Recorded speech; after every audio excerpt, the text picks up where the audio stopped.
Here's a question for all of you watching. What was the first game you played that defined you? I'm not talking about educational games you'd slap on your computer and learn math or spelling. I'm talking a full-blown game that changed how you viewed gaming altogether. For some, it's the plumber from the NES known as Mario.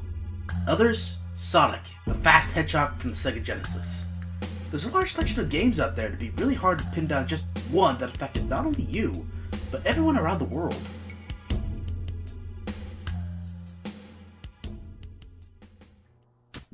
Thankfully, we can always turn to computer geeks to give something that most have not seen and get really excited about.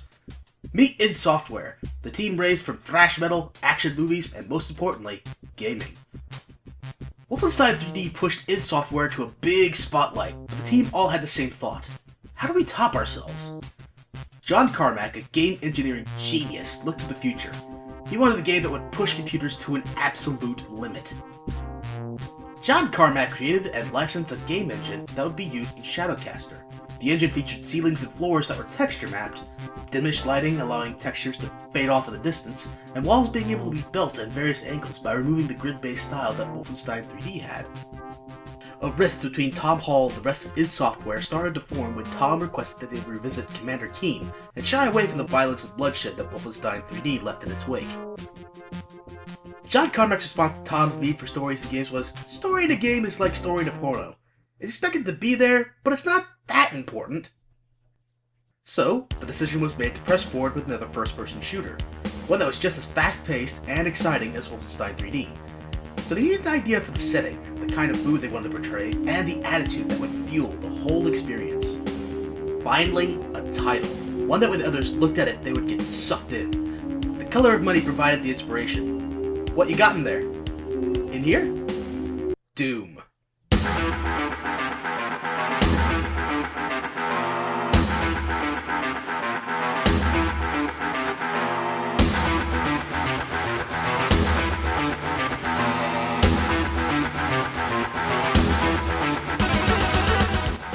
DooM, the granddaddy of FPS, the benchmark of what all games of its kind should strive for, and it was released to the world on December 10th, 1993. The big aesthetic throughout DooM is technology and demons, an H.R. Geiger inspiration that helps sculpt the setting and enemies even further. The demonic design and the idea of a planet overrun by demons was inspired by the team's Dungeons & Dragons sessions. Now, how about that music score in the background? It tells of Metallica, Slayer, Judas Priest, and plenty of other thrashing rock tunes that speak of the harsh, intense world you were tossed into. Add in the blood and gore from the enemies you run into, and the package is complete. But the feature that blew people's mind at the time was the raised floors and lowered ceilings in certain areas. This meant platforms, stairs, windows, elevators, all of them were now able to be used. Stop laughing! This was groundbreaking! You try to imagine Halo, Half-Life, or Call of Duty without hills, ditches, or the function to jump. People who had been following DooM's development were clutched to their monitors and pressing their faces into it screaming, "Come out already! You promised Wolfenstein times a million!" When DooM's shareware was uploaded to the University of Wisconsin's FTP server, it was only a few seconds before it crashed. Oh yeah, the hype was real.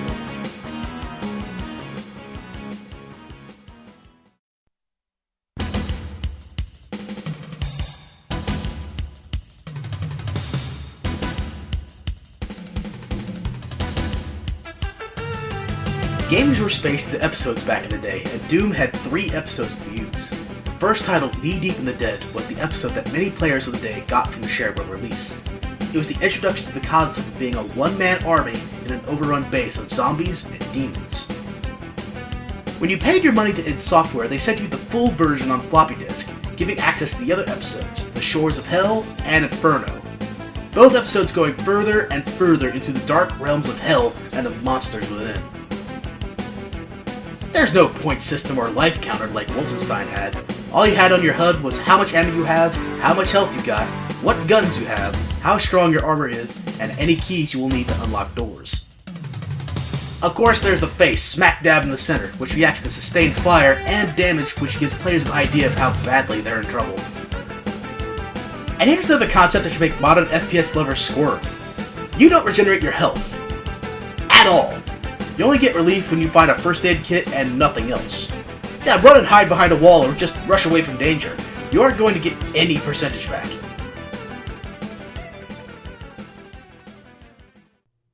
This game will not let up on you no matter where you go. At any moment, a wall will slide open or the floor beneath you will sink.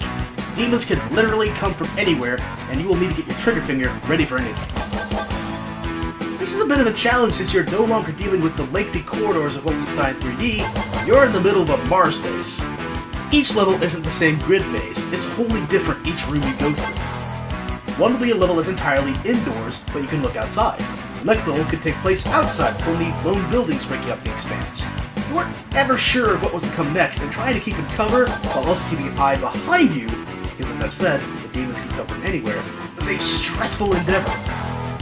If it's not the demons that will get you, it's the large pools of radioactive liquids around the place. Even more so, that radioactive liquid is animated. Putting that same radioactive liquid in a barrel and shooting it, however, will make the concoction explode, and it's useful to know this when you're looking at 5 demons coming for you and a barrel near them. If it's not the walls opening up because you tripped over an invisible trigger, the lights will also purposely screw with you. Strobes will flash and give you short glances of what's in the area. Purposely shadowed areas warn players that where they're going could be dangerous. Maybe even just shutting off the lights altogether so you can't see a thing at all. You may have noticed I'm talking a lot about the game details and not on character or story. That's because there's not really a story to go off of. However, this didn't stop Tom Hall from making what was titled the DooM Bible, which tries its best to explain who you're playing as, what really is going on in the space on one of Mars' moons, and is really interesting to read since it was made before the game fully came out. So, for the sake of argument, here's the story according to the DooM Bible. You are a soldier stationed on a military research base. Being on a moon that's far from home, soldiers stationed here don't get to see much action. While you're playing a card game with your buddies, the research team managed to open up 2 portal gates on separate sides of the moon, and it starts pouring out monsters. One monster enters the room you and your buddies are in, and each of them reacts strongly to the alien creature by trying to gun and punch it out. From here, you exit the room with your pistol and start off on your adventure. From here, the DooM Bible goes into detail like cutscenes in certain buildings. If you're into game design, then give it a look over, but if you're just in for the game itself, you can skip over it. Now into the idea of Doom as a 3D game.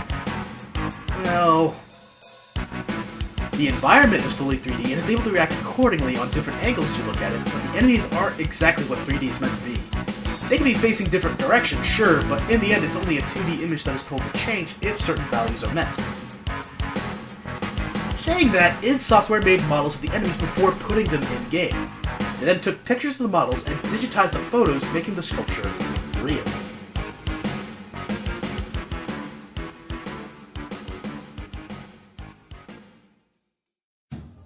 While single player is fine and dandy, it was the multiplayer that sparked the imaginations of the early internet nerds. Deathmatch. Everything deathmatch. Get up to 7 of your buddies and start trying to destroy each other.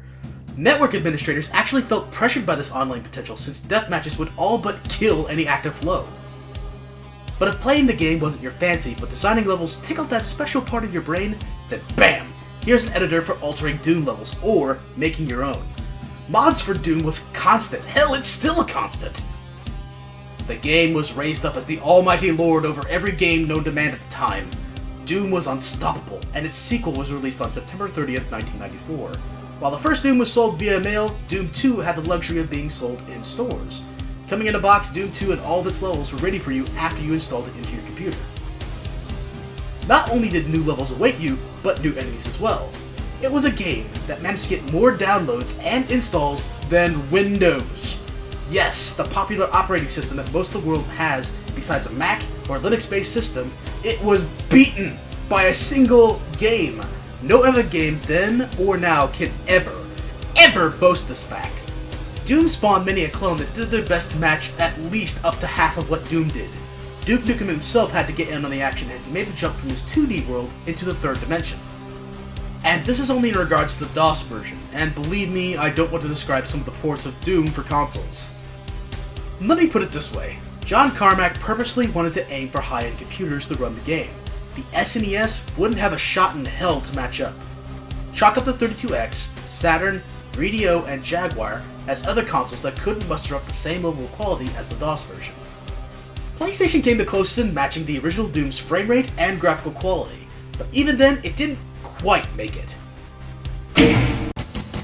It's time to hit the switch and take a break as we go to the patented series review line that measures what is the best in the series in comparison to the worst. Iconic, masterful, never to be replicated. While Doom 2 was the version I played as a child, I cannot deny that the original Doom does it all. But there's still so much more beyond these two titles, and I haven't even scratched into what was going on in id Software at the time.